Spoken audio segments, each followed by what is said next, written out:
Welcome students. আজকে আমরা physical world unit and measurements এই চ্যাপ্টারের প্রিভিয়াস ইয়ার্স কোশ্চেন করব। আজকে আমরা 2023 কোশ্চেনটা দেখব। তোমরা জানো 2023 থেকে কোশ্চেনের প্যাটার্নটা চেঞ্জ হয়েছে। তার আগেও এই চ্যাপ্টার থেকে কোশ্চেন থাকতো, আমরা পরবর্তীকালে সেইগুলোও দেখব। এবারে একদিনে তো বেশি বড় লেকচার করা যাবে না, তো আমরা এক এক দিনে এক একটা ইয়ারের কী কী কোশ্চেন এসছে এইরকমভাবে এক একটা চ্যাপ্টারের কোশ্চেনগুলো কিন্তু কমপ্লিট করব।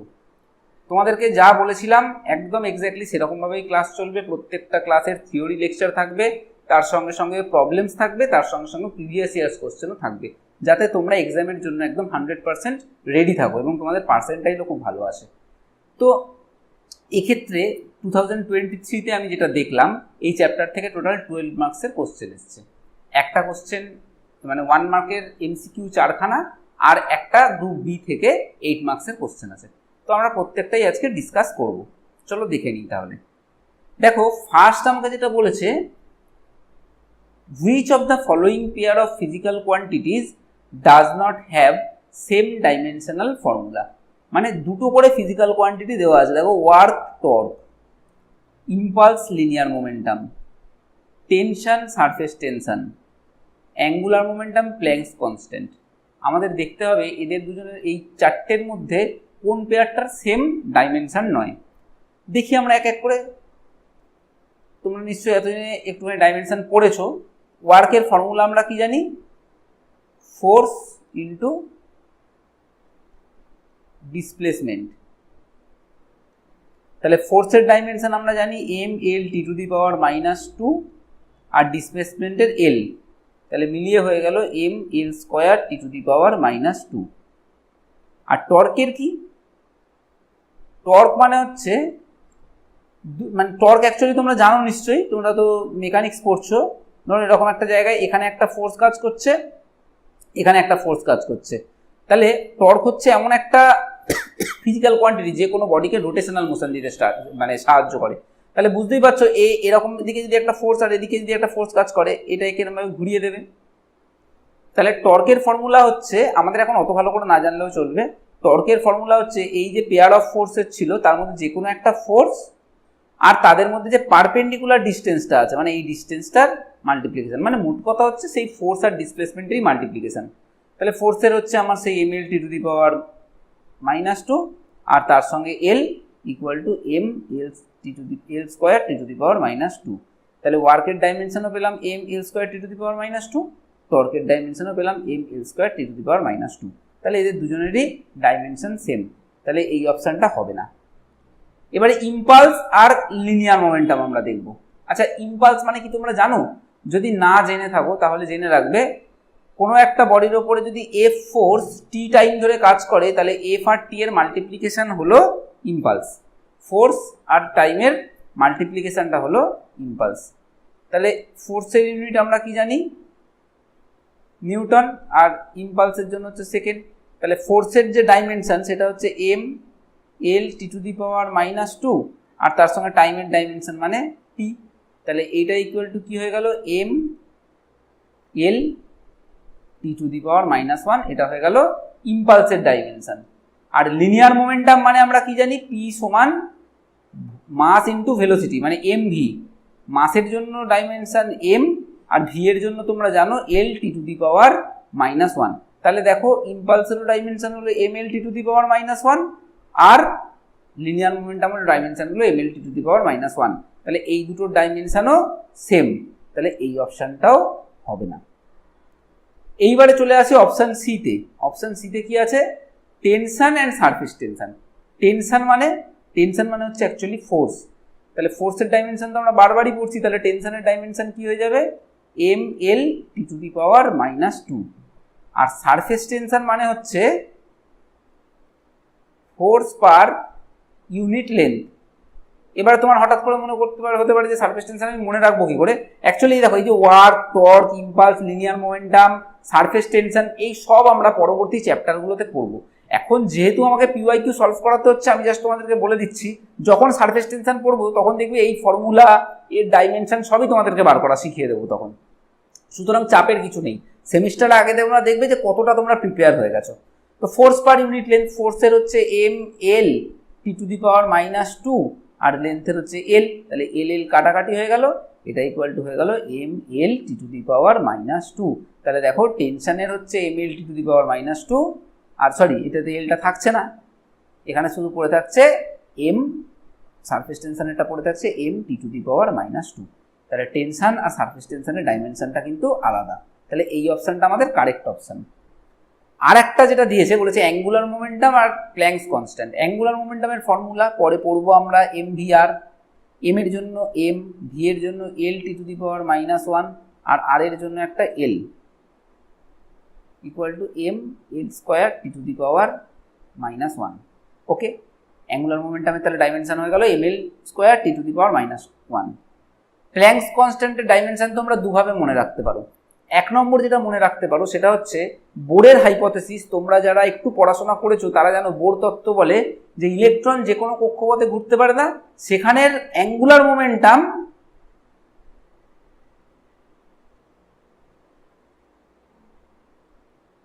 সমান NH বাই 2 পাই হয়, মানে H বাই 2 পাই এর সরল গুণিত হয়, যেখানে এইচটাই হচ্ছে প্ল্যাঙ্কস কনস্ট্যান্ট। তাহলে একটা জিনিস দেখো, অ্যাঙ্গুলার মোমেন্টাম ইকুয়াল টুই তাহলে হয়ে গেল এম ভি আর সমান কি হচ্ছে NH বাই 2 পাই। এবারে এন আর 2 পাই এরা তো পিওর নাম্বার, তাহলে নিশ্চয়ই এম ভি আর এর যা ডাইমেনশন এইচ এরও তাই ডাইমেনশনই হবে, তাহলে প্ল্যাঙ্কস কনস্ট্যান্টেরও ডাইমেনশন হয় M L square T to the power minus one. আর একরকম ভাবে তোমরা প্ল্যাঙ্কস কনস্ট্যান্টের ডাইমেনশন বার করতে পারো, সেটা হচ্ছে E is equal to H U. এই যে ফর্মুলাটা, এখানে ই হচ্ছে এনার্জি, তাহলে এনার্জির ডাইমেনশন হচ্ছে M L square T to the power minus two সমান এইচ, আর নিউ মানে হচ্ছে 1 by time, 1 by time period মানে হচ্ছে নিউ বা ফ্রিকোয়েন্সি, তাহলে এইচ বাই টি হয়ে গেল। তাহলে এখান থেকেও আমরা দেখো এইচ ইকুয়াল টু কি পেয়ে যাচ্ছি এম এল স্কোয়ার, আর টিটা এখানে গিয়ে মাল্টিপ্লাই হয়ে T to the power minus one দিয়ে দিচ্ছে। তাহলে এখান থেকে দেখলাম যে অ্যাঙ্গুলার মোমেন্টাম আর প্ল্যাঙ্কস কনস্ট্যান্ট এই যে পেয়ারটা দিয়েছিল এদেরও ডাইমেনশন সেম। তাহলে আমাদের চেয়েছিল কাদের ডাইমেনশনটা সেম নয়, আমরা পেয়ে গেছি টেনশন আর সারফেস টেনশন এদের দুজনের ডাইমেনশন সেম নয়, তাহলে correct option is option C. আশা করছি বুঝতে পেরেছো। এবারে পরের যে প্রশ্নটা দিয়েছে দেখো, বলেছে the SI unit of stress is. এবারে ঘটনা হচ্ছে স্ট্রেস তো তুমি জানো না, ইলাস্টিসিটি চ্যাপ্টারে পড়বো, তোমরা স্ট্রেংথ অফ মেটেরিয়ালে হয়তো পড়ে নিয়েছো এতদিনে, তবে আমরা ফিজিক্সেও তো ইলাস্টিসিটি পড়বো, তখন এটা তোমরা জেনে যাবে। শুধু এখন মনে রেখে দাও এই স্ট্রেস মানে হচ্ছে ফোর্স পার ইউনিট এরিয়া, এটা মানে হচ্ছে স্ট্রেস। তাহলে ফোর্সের এসআই ইউনিট কি?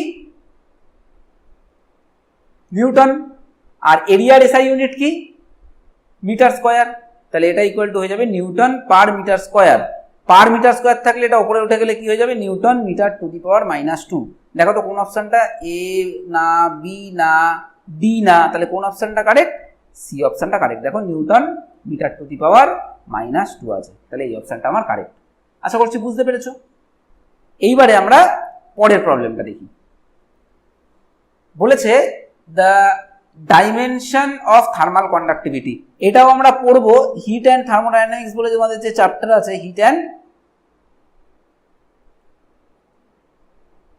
থার্মোডাইনামিক্স, যখন পড়বো তখনই থার্মাল কন্ডাক্টিভিটি পড়বো, ওখান থেকে তোমরা ডাইমেনশন শিখে যাবে। এখন জাস্ট মনে রাখো যে থার্মাল কন্ডাক্টিভিটির ডাইমেনশন হয় M L to the power minus three T to the power M L T to the power minus three K to the power minus one, এটা ডাইমেনশন হয় M L T to the power minus three K to the power minus one. আমি এক্ষুনি তোমাদের দেখাতেই পারি কি করে হচ্ছে, কিন্তু তোমরা এখন বুঝতে পারবে না। যখন হিট পড়াবো আমি তখন তোমাদেরকে আবার রিমাইন্ডার দেবো যে ওইখানে পিওয়াইকিউতে সলভ করিয়েছিলাম, তখন এখন গিয়ে দেখে নাও যে মিলে গেছে। এখন আপাতত মনে রাখো M L T to the power minus three K to the power minus one হবে।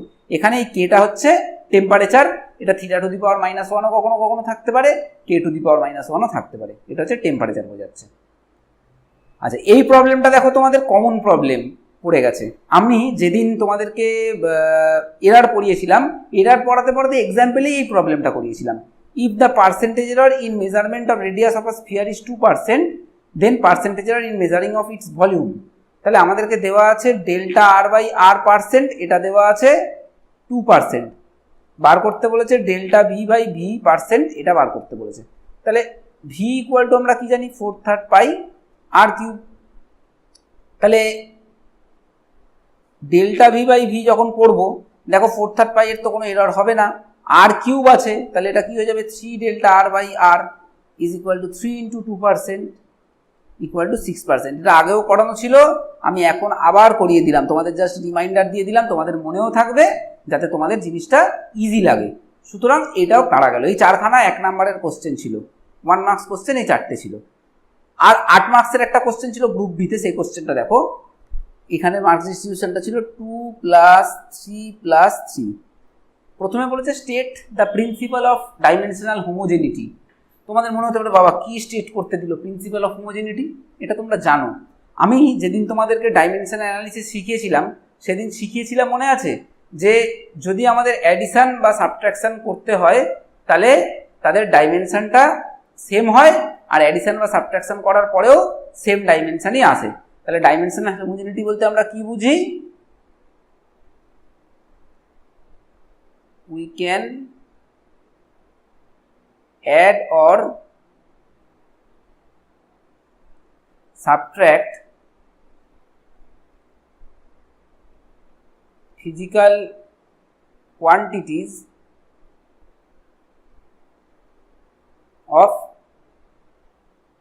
same dimension and the result will be also of same dimension। এটা কিন্তু ডাইমেনশনাল অ্যানালিসিসে তোমরা পড়েছো। প্রথমেই ডাইমেনশনাল অ্যানালিসিস যখন আমি পড়িয়েছিলাম তখনই বলেছিলাম যে যদি 2 বা 3টে ফিজিক্যাল কোয়ান্টিটির ডাইমেনশন সেম না হয় তাহলে কিন্তু তাদেরকে আমরা অ্যাড করতে পারবো না। যদি সেম হয় তাদেরকে অ্যাড বা সাবট্র্যাক্ট করে আমরা আবার সেই ডাইমেনশনই পাবো। ওটাই বলেছি, we can add or subtract physical quantities of same dimensions and the result will be also of same dimension। এটা যেন মাথায় থাকে। এটা প্রিন্সিপাল অফ হোমোজেনিটি হয়ে গেল। এটা পড়া জিনিস, তাহলে বুঝতেই পারছো। এই প্রবলেমটাও করা প্রবলেম, আমি একটু হিন্টস দিয়ে দিচ্ছি। দেখো, the centripetal force depends on mass, velocity and radius, find expression of it with the help of dimensional analysis. কিভাবে বলেছিলাম? কি বলেছে? সেন্ট্রিপিটাল ফোর্সটা কি বলে দিয়েছে? সেন্ট্রিপিটাল ফোর্সটা বলে দিয়েছে কার উপরে ডিপেন্ড করছে? মাসের ওপরে, তার মানে মাস টু দি পাওয়ার এক্স, ভেলোসিটির ওপরে V to the power Y, আর রেডিয়াসের ওপরে R to the power Z. অবশ্যই দেখবে এই প্রবলেমটাই করানো আছে। তাহলে এখান থেকে এফ ইকুয়াল টু একটা constant K M to the power X, V to the power Y, R to the power Z. Dimensionally equate করবো M L T to the power -2। K এর কোনো ডাইমেনশন হবে না, তাহলে এম এর হচ্ছে M to the power X, V এর হচ্ছে L T to the power -1 to the power Y, আর আর এর হচ্ছে L to the power Z. Equal to আমরা পাচ্ছি M to the power X, L to the power Y plus Z, T to the power -Y, আর এই পাশে পাচ্ছি M L T to the power -2। এটা আমি তাড়াতাড়ি কেন করিয়ে দিচ্ছি? কারণ এইটা কিন্তু আমি আগে তোমাদেরকে করিয়েছি, ওই জন্য তাড়াতাড়ি করিয়ে দিচ্ছি। অর এখান থেকে তাহলে আমরা পাচ্ছি, দেখো, এক্স ইকুয়াল টু 1, কি করে? পাওয়ারগুলো ইকুয়েট করে, এল এর মাথাতেও 1 আছে, তাহলে X equal to 1, Y plus Z equal to 1, আর -y ইকুয়াল টু -2। এখান থেকে y ইকুয়াল টু আমরা কি পেলাম? 2 পেলাম। সেই y এর ভ্যালুটা এখানে যদি আমরা পুট করি, 2 plus Z equal to 1 or z equal to 1 - 2 is equal to -1। তাহলে x ইকুয়াল টু পেলাম 1, z ইকুয়াল টু পেলাম -1, y ইকুয়াল টু পেলাম 2। তাহলে এই যে ফর্মুলা, এই ফর্মুলা যদি পুট করি তাহলে f ইকুয়াল টু কি আসছে আমার? k m to the power 1, v to the power 2, r to the power -1 is equal to k m v square r to the power -1টাকে নিচে নিয়ে চলে আসতে পারি। তাহলে এই ফর্মুলাটা তোমাকে বার করতে বলেছে। তারপরে আমরা লিখে দেব, এখানটাতে একবার লিখতে হবে তোমাকে কে ডাইমেনশনলেস কনস্ট্যান্ট। আমি লিঙ্ক দিয়ে দেবো, তোমরা অবশ্যই ওইখানে এই সংক্রান্ত অনেক প্রবলেম করানো আছে এরকম টাইপের, সেইখানে আবার দেখে নেবে। পুরো এই প্রবলেমটাই কিন্তু করানো আছে। তাহলে কে হচ্ছে dimensionless constant and can't be determined by dimensional analysis। এটা মনে রাখতে হবে আমার। এবার দেখো, can't determine by dimensional analysis, ওকে। তাহলে এই প্রশ্নটা হয়ে গেল, আশা করছি বুঝতে পেরেছো। এই সি এর প্রশ্নটা খুব ইজি, তোমাদেরকে একটু দেখিয়ে দিই।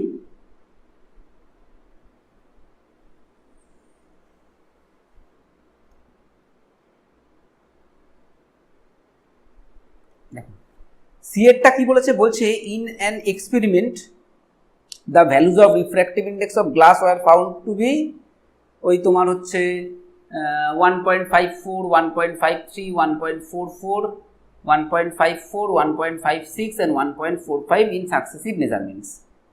মানে রিফ্র্যাক্টিভ ইন্ডেক্স বার করে আমরা এতগুলো ভ্যালু পেয়েছি। আচ্ছা দেখে নিই একবার, আমার প্রবলেমটা আমার কাছে লেখাও রয়েছে। হ্যাঁ 1.44, 1.54, 1.56, 1. ঠিক আছে, এই ভ্যালুগুলো পেয়েছি। এবার বলেছে কি, তাহলে অ্যাবসলিউট এরর বার করতে বলেছে, প্রপোর্শনাল এরর বার করতে বলেছে, আর পার্সেন্টেজ এরর বার করতে বলেছে। তো প্রথমে আমরা এই যে রিফ্র্যাক্টিভ ইন্ডেক্স, এটাকে ধরো আমরা এন দিয়ে লিখছি, তার মানে আমরা বলতে পারি n1 ইকুয়াল টু আমার কি দেওয়া আছে 1.54, n2 ইকুয়াল টু আমার দেওয়া আছে 1.53, n3 ইকুয়াল টু আমার কি দেওয়া আছে 1.44, n4 ইকুয়াল টু আমার কি দেওয়া আছে 1.54, n5 ইকুয়াল টু দেওয়া আছে 1.56, আর n6 ইকুয়াল টু দেওয়া আছে আমার 1.45। তাহলে প্রথমে আগে n এর অ্যাভারেজ ভ্যালুটা বার করি। n অ্যাভারেজ, তার মানে n1 plus n2 plus n3 plus n4 plus n5 plus n6 by 6 equal to তাহলে ওই 1.54 plus 1.53 plus 1.44 plus 1.54 plus 1.56 plus 1.45 divided by 6। এইটা তোমরা ক্যালকুলেশনটা বাড়িতে করবে, করলে দেখবে এটা হচ্ছে 9.06 বাই 6। আমি করে রেখেছি আগে থেকেই, নাহলে দেরি হবে বলে। এইটা আনসার আসছে তোমার হচ্ছে 1.51। এটা কি এলো, এন বার এলো বা অ্যাভারেজ ভ্যালুটা এলো। এবারে তোমাদেরকে কি করতে হবে, তোমাদেরকে এবারে ডেল্টা n1 বার করতে হবে। তাহলে ডেল্টা n1 ইকুয়াল টু তোমরা জানো n ড্যাশ ডিফারেন্স n1। এবার আমাদের অত ঝামেলার দরকার নেই, যেটা বড় সেটার থেকে ছোটটা বিয়োগ করবো। দেখো এখানে 1.54টা বড়, মাইনাস 1.51, তার মানে 0.03। ডেল্টা n2 ইকুয়াল টু সেই n ড্যাশ ডিফারেন্স n2, তাহলে 1.54 minus 1.53 equal to 0.01। Similarly delta n3 আমি আর করেই দিচ্ছি, n ড্যাশ এটা n3, এখানে দেখো n3 থেকে এটা বড়, তাহলে আগে 1.51 বসবে, মাইনাস দিয়ে 1.44 বসবে, তাহলে এটা হয়ে যাবে 0.07। তারপরে ডেল্টা n4 বসবে, ডেল্টা n4 হলো 1.54 মাইনাস 1.51 ইকুয়াল টু 0.03। আবার n5, ডেল্টা n5 তাহলে n bar minus n5 equal to 1.56 minus 1.51 মানে 0.05। আর ডেল্টা n6 হচ্ছে n বার ডিফারেন্স, এটা মাইনাস না ডিফারেন্স দেবো অবশ্যই, difference n6 equal to 1.51 minus 1.45 is equal two 0.06। তাহলে 0.03, 0.01 না 0.0, এটা সরি একটা ভুল হয়েছে, এইটা হবে হচ্ছে দেখো n2টা আমার হচ্ছে 1.53 ছিল আর n বারটা ছিল হচ্ছে 1.151, তাহলে এটা হবে 0.02। তাহলে মিলিয়ে নিই 0.03, 0.02, 0.07, 0.03 আবার, তারপরে তোমার হচ্ছে 0.05 আর 0.06, এই জিনিসটা আমাদের হচ্ছে। তাহলে এইবারে আমাদের যদি করতে হয়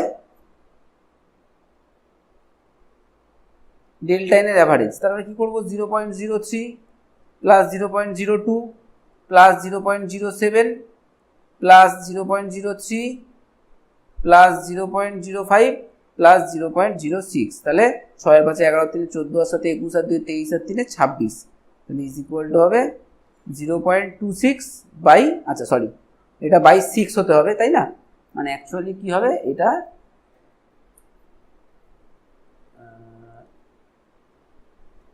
ডিভাইডেড বাই 6, অ্যাভারেজ ভ্যালু বার করছি, তাহলে এটা আসছে আমার 0.26, 5 আর সাথে 12 আর 3 15 5 20 26 বাই 6, এটা আসছে ডেল্টা এন বাই এন।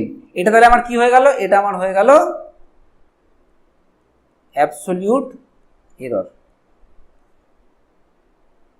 এটা অ্যাবসলিউট এরর হয়ে গেল। দেখো আমি আর ক্যালকুলেশনটা করছি না, এটা তোমরা ক্যালকুলেটারে করে নেবে, এটা বার করলেই আমাদের এটা অ্যাবসলিউট এরর বার হয়ে গেল। তাহলে তোমরা কি পেয়ে যাচ্ছ, তোমরা পেয়ে যাচ্ছ দেখো ডেল্টা এন পেয়ে যাচ্ছ তোমরা, আর তোমরা এন বারটাও জানো, তাহলে তোমরা ডেল্টা এন বার পেয়ে গেলে, আবার তোমরা এন বারটাও জানো, তাহলে ডেল্টা এন বার মানে এইখান থেকে যেটা পাচ্ছি সেটাকে এই এন বার দিয়ে ডিভাইড করব, আশা করছি তোমরা পারবে। তার মানে 0.026 কে যদি আমরা 6 দিয়ে ডিভাইড করি, সেই করেই দিচ্ছি দেখো 0.0, 4 6 24, এখানে 2 পড়ে থাকছে, 0 3 6 18, আবার 2 পড়ে থাকছে, মানে 0.043333 হচ্ছে, আমি ধরছি 0.04 এরকম, বাই এনটা আসছে দেখো 1.51, এটা আসছে।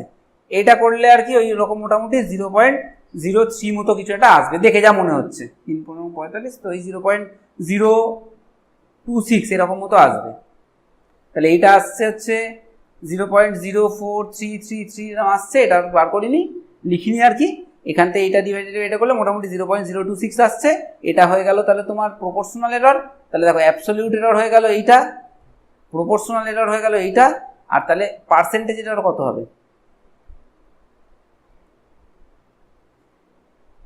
ডেল্টা এন বাই এনটাকে জাস্ট 100% দিয়ে মাল্টিপ্লাই করে দেবো, ইকুয়াল টু 0.026 ইন্টু 100%, মানে 2.6%। হোপফুলি বুঝতে পেরেছো, তাহলে পার্সেন্টেজ এরর বার হয়ে গেল। তাহলে আমরা 3 ধরনের error, absolute error, proportional error আর পার্সেন্টেজ এরর, 3 ধরনের এররই বার করে ফেললাম। তাহলে দেখো এইটা আমার এই 12 মার্কসের কোশ্চেন করতে তোমাদেরকে বুঝিয়ে করলাম, এত লিখে লিখে করলাম, তোমাদেরকে সঙ্গে গল্প করতে করতে করলাম, তাও আমার 23 মিনিট 24 মিনিটের মধ্যে ভিডিও কমপ্লিট হয়ে গেল। তো তোমরা এক্সামে এর থেকেও তাড়াতাড়ি করতে পারবে, কারণ প্র্যাকটিস থাকবে। তো এটা মাত্র 2023-এর কোশ্চেনটা করলাম, এরপরে কিন্তু আমরা আরো ইয়ারের কোশ্চেন এই চ্যাপ্টারের উপরে করব। আজ এই পর্যন্তই থাক, ভালো করে পড়াশোনা করো, যদি কোথাও বুঝতে না পারো আমাকে অবশ্যই কমেন্টে জিজ্ঞেস করবে। ওকে।